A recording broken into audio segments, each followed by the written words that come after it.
Ryan Reynolds here for Mint Mobile. You know, one of the perks about having 4 kids that you know about is actually getting a direct line to the big man up north. And this year, he wants you to know the best gift that you can give someone is the gift of Mint Mobile's unlimited wireless for $15 a month. Now, you don't even need to wrap it. Give it a try at mintmobile.com/switch. $45 upfront payment required, equivalent to $15 per month. New customers on first 3-month plan only. Taxes and fees extra. Speed slower above 40 gigabytes on unlimited. See mintmobile.com for details.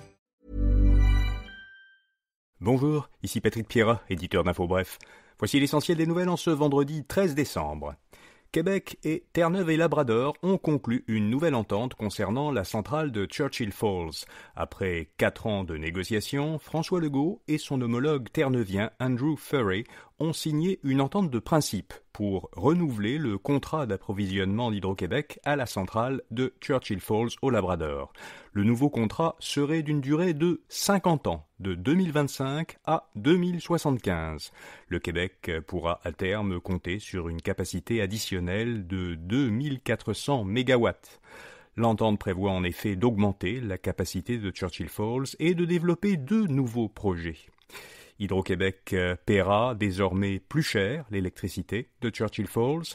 L'an prochain, son prix passerait de 0,2 à 1 cent par kilowattheure. Le prix serait ensuite de 2 cents du kilowattheure jusqu'en 2040, puis de 7 cents du kilowattheure jusqu'en 2075. 7 cents, ce serait donc 350 fois plus qu'actuellement. Ottawa veut réduire de moitié ses émissions de GES avant 2035. Le gouvernement Trudeau a annoncé sa cible de réduction des émissions de GES pour 2035, comme l'exige la loi sur la responsabilité en matière de carboneutralité. Le nouvel objectif est de réduire les émissions de GES dans une fourchette de 45 à 50% par rapport au niveau de 2005. En parallèle, le gouvernement fédéral conserve un autre objectif qu'il avait déjà fixé pour 2030, donc 5 ans plus tôt, réduire les émissions dans une fourchette de 40 à 45% par rapport au niveau de 2005. Le secrétaire général de l'OTAN réclame des dépenses militaires de bien plus que 2% du PIB. Pour chaque pays membre de l'OTAN. Mark Rutte a affirmé que les pays membres de l'alliance militaire ne sont pas prêts pour ce qui les attend dans 4 ou 5 ans. Il croit qu'il est temps qu'ils passent à un état d'esprit de temps de guerre. Selon Rutte, les dépenses militaires de la Russie atteindront l'an prochain 7 à 8% de son PIB.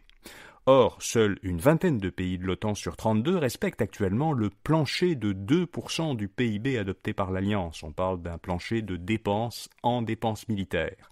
Le Canada a l'objectif d'atteindre ce niveau d'ici 2032, donc il est très en dessous.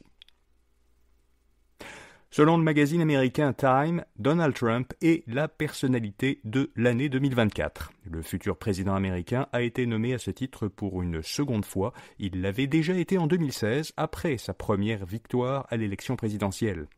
Time souligne que Trump a réalisé un retour en force historique et qu'il a, selon le magazine, modifié le rôle des États-Unis dans le monde. La situation financière des Canadiens s'améliore. Le taux d'épargne des ménages a augmenté. Il est passé de 6,2% au deuxième trimestre à 7,1% au troisième trimestre. Statistique Canada explique que les revenus des ménages continuent d'augmenter plus vite que leurs dépenses. La mise à pied temporaire d'employés de Poste Canada a été annulée. Le syndicat qui représente les travailleurs de la société d'État dit qu'il est parvenu à une entente avec l'employeur pour permettre le retour au travail des 328 employés qui avaient été mis à pied. Ils avaient été temporairement mis à pied au début de la grève, il y a près d'un mois. Poste Canada s'est engagé à ne pas suspendre le contrat de travail d'autres employés pendant la durée du conflit. Le gouvernement fédéral aurait vendu sa participation dans Air Canada. C'est ce qu'ont rapporté le Globe and Mail et la chaîne de télévision CTV, en citant des sources gouvernementales qui s'exprimaient de façon anonyme. En 2021, dans le cadre d'un plan d'aide décrété pendant la pandémie, Ottawa avait acheté 6% des actions d'Air Canada pour 500 millions de dollars et avait également prêté 6 milliards de dollars aux transporteurs aériens. Depuis, l'action d'Air Canada a gagné environ 8%, ce qui aurait permis au gouvernement de faire un profit de 40 millions de dollars en vendant ses parts. Les Québécois conservent en moyenne leur téléphone un peu plus de 4 ans. C'est ce qui ressort de la plus récente enquête Net Tendance de l'Académie de la transformation numérique de l'Université Laval. Environ 1 adulte sur 5 change de téléphone tous les 2 ans ou même plus souvent. La majorité des Québécois n'attendent pas que leur appareil ne soit plus fonctionnel pour le remplacer. 8% le remplacent même s'il est encore en bon état et 49% le font lorsque ses performances commencent à décliner, mais qu'il peut encore fonctionner. Et puis l'Australie veut empêcher les géants de la techno de bloquer le contenu des médias. Le gouvernement australien a présenté un projet de loi qui obligerait les grandes entreprises technologiques comme Meta et Alphabet, dont Google, à conclure des ententes financières avec les médias pour utiliser leur contenu. À défaut d'une telle entente, les entreprises seraient forcées de payer une amende. L'Australie, en fait, dispose déjà depuis 2021 d'une loi qui oblige les grandes entreprises techno à payer les médias pour leur contenu. Mais, comme au Canada, depuis l'an dernier, Meta contourne cette loi sur Facebook et Instagram. Les Australiens ne peuvent pas, eux non plus, ni voir ni partager le contenu des médias d'information sur les plateformes Facebook et Instagram. Voilà, vous savez l'essentiel. Comme chaque vendredi, nous publions dans l'infolettre InfoBref Matin une courte sélection des meilleurs rabais de la semaine disponibles en ligne.